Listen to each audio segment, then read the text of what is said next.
ગુજરાત જાહેર સેવા આયોગ એટલે કે જીપીએસસી દ્વારા વર્ગ 1 અને 2ની પરીક્ષામાં સામાન્ય અભ્યાસનો એક જ અભ્યાસક્રમ અમલી રહેશે।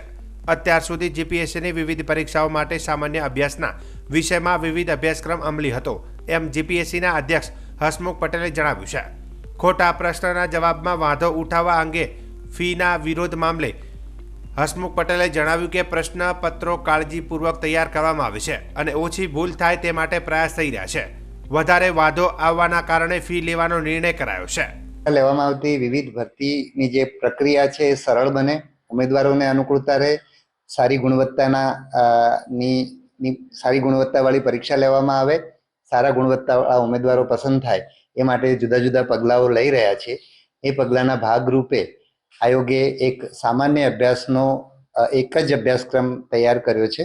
અગાઉ જુદી જુદી પરીક્ષાઓની અંદર જુદો જુદો અભ્યાસક્રમ સામાન્ય અભ્યાસનો પણ જુદો જુદો અભ્યાસક્રમ આપવામાં આવતો હતો અને જાહેરાત આપ્યા પછી એ અભ્યાસક્રમ જાહેર કરવામાં આવતો અને એ પછી ઉમેદવારો એની તૈયારી કરી શકતા હતા। એટલે ઉમેદવારો એડવાન્સમાં એની તૈયારી કરી શકે, પહેલેથી એમને ખબર હોય કે સામાન્ય અભ્યાસનો કયો અભ્યાસક્રમ છે તો એમને અનુકૂળતા રહે, ઉમેદવારો લાંબા સમય સુધી એની તૈયારી કરી શકે।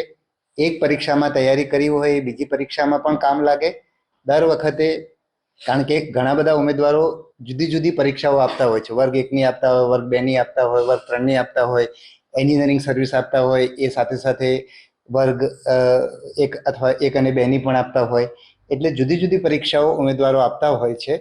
એટલે દરેક વખતે જુદો અભ્યાસક્રમ હોય એટલે અમને દરેક વખતે જુદી જુદી તૈયારી કરવી પડે, સામાન્ય અભ્યાસ માટે ખાસ સમય આપવો પડે અને જુદો જુદો અભ્યાસક્રમ હોય એટલે દર વખતે કોચિંગ ક્લાસીસ ને એ બધા લોકો પણ જુદા જુદા કોર્સીસ ડિક્લેર કરે, એની ઘણા ઉમેદવારો ફી ભરતા હોય છે।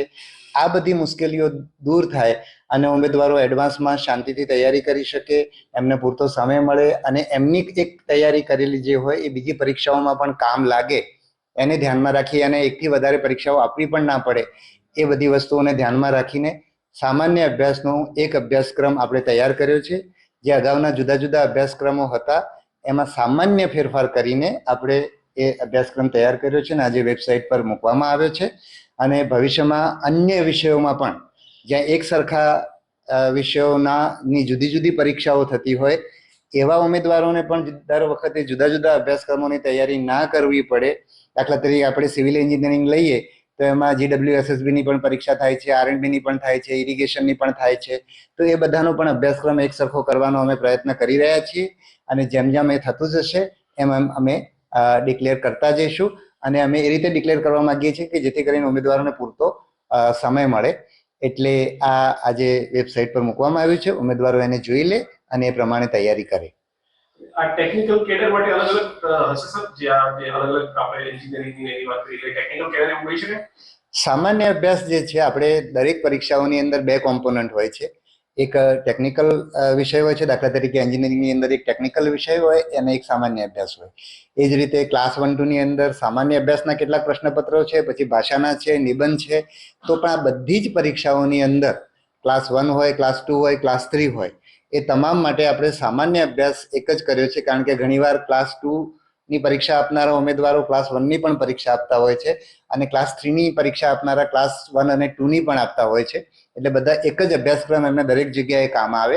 એટલા માટે અત્યારે સામાન્ય અભ્યાસનો આપણે એ રીતે એટલે કે ક્લાસ 1, 2ની પરીક્ષાનો પ્રિલિમ પરીક્ષાનો સામાન્ય અભ્યાસ એટલે કે ઓબ્જેક્ટિવ પ્રકારના જે હેતુલક્ષી પ્રશ્નોવાળી પરીક્ષાઓ છે એના માટેનો આપણે એક અભ્યાસક્રમ અત્યારે જાહેર કર્યો છે। છેલ્લે આપણે જે ઓબ્જેક્શનના સંદર્ભમાં નિર્ણય કર્યો તો ફી આપીને સોશિયલ મીડિયા પર ઉમેદવારો વિરોધ કરી રહ્યા છે કે ભૂલ જીપીએસસી અથવા તો પેપર સેટલ કરે તો પૈસા ઉમેદવારોએ શાના માટે આપવાના? ભૂલ તો મંડળની અથવા તો જે તે ભરતી સંસ્થાને તો પેપર સેટલની છે, ઉમેદવારો શું કરવા ભોગવે?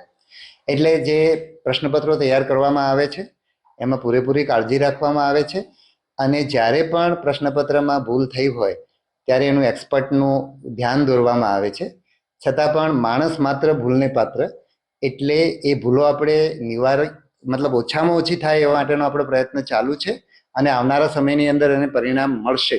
પરંતુ આ જે વ્યવસ્થા કરી છે એનું કારણ એવું છે કે આની અંદર એટલા બધા ઓબ્જેક્શન્સ આવતા હતા અને એક જ પ્રકારનું ઓબ્જેક્શન જુદી જુદી રીતે ઉમેદવારો મૂકતા હતા ક્યારેક કેટલાક ઉમેદવારો એ જગ્યાએ હોય કે એમને આમાં પસંદગી થવાની શક્યતા ના હોય, છતાં પણ એ લોકો એટલે એમને એવું ક્લિયર હોય કે અમે આમાંથી પસંદગી પામવાના નથી, તો આખી પ્રક્રિયાને વિલંબમાં નાખવા માટેના ઈરાદાથી કરતા હોય. કેટલીક વાર ઉમેદવાર પોતાનો પ્રશ્ન સાચો પડી જાય અથવા તો પોતે જે પ્રશ્ન ખોટો લખ્યો છે એ કેન્સલ થઈ જાય તો એને લાભ થાય. એને ધ્યાનમાં રાખીને એટલા બધા વાંધા કે જે વાંધાની સાથે એમણે જે એવિડન્સ આપવાના હોય એ એવિડન્સ પણ ટકવા પાત્ર ના હોય. પરંતુ એક જવાબદાર વ્યવસ્થા, આયોગ એક જવાબદાર સંસ્થા તરીકે ઉમેદવારોએ કરેલી તમામ સરકારી રેફરન્સ બુક ઉમેદવારો ઘણી વખત લઈને આવતા હોય છે અને પેપર સેટર ક્યારેક અન્ય બુકનો પણ રેફરન્સ એની અંદર લેતા હોય છે. એના કારણે આ પ્રકારના પ્રશ્નો વધારે ઉભા થાય છે. મંડળ એ તરફ કઈ વધી રહ્યું છે કે ચોક્કસ પ્રકારના સિલેબસ માટે ચોક્કસ બુક જ મર્યાદિત રહેશે અથવા તો આ સરકારી બુક છે એ જ માન્ય ગણાશે, અન્ય નહીં ગણાય, પેપર પણ એના આધારે નીકળે એ પ્રકારની કોઈ વ્યવસ્થા? ના, એવું આપણે કોઈ એક સ્પેસિફિક બુક નહીં. આ સામાન્ય અભ્યાસની પરીક્ષા છે એટલે કોઈ સ્પેસિફિક બુક ના હોય. દરેક ઉમેદવારને એને જે વાંચવું હોય એ વાંચી શકે. બીજું, ક્યારેક કોઈ પુસ્તકની અંદર ભૂલ હોઈ શકે ત્યારે આપણે એના મલ્ટિપલ પુસ્તક જોતા હોઈએ. ધારો કે એક પુસ્તક ઉમેદવારે રજૂ કર્યું અથવા તો એની વિરુદ્ધમાં કંઈ રજૂ કર્યું તો આપણે ત્યારે મલ્ટિપલ રેફરન્સ બુકો જોતા હોઈએ છીએ અને ફાઇનલી આપણે નિર્ણય કરતા હોઈએ છીએ.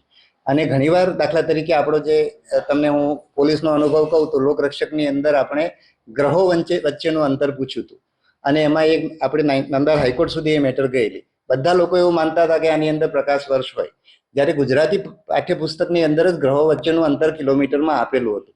પણ એક માન્યતાના આધારે એ આખી, તમને બધા એના સાક્ષી છો કે કેટલો બધો લાંબો આપણો વિવાદ ચાલેલો. આપણે 2 વાર ઓબ્જેક્શનો તપાસ્યા હતા અને તપાસીને નિર્ણય કરેલો. એટલે આખી જે ઓબ્જેક્શન વાળી જે પ્રક્રિયા છે એ પ્રક્રિયા સરળ બને એના માટે આપણે આ નિર્ણય કર્યો છે. અને જ્યારે કોઈ એક પુસ્તકમાં ભૂલ હોય ત્યારે એકથી વધારે રેફરન્સ જોઈને આપણે નિર્ણય કરતા હોઈએ છીએ. Thank you.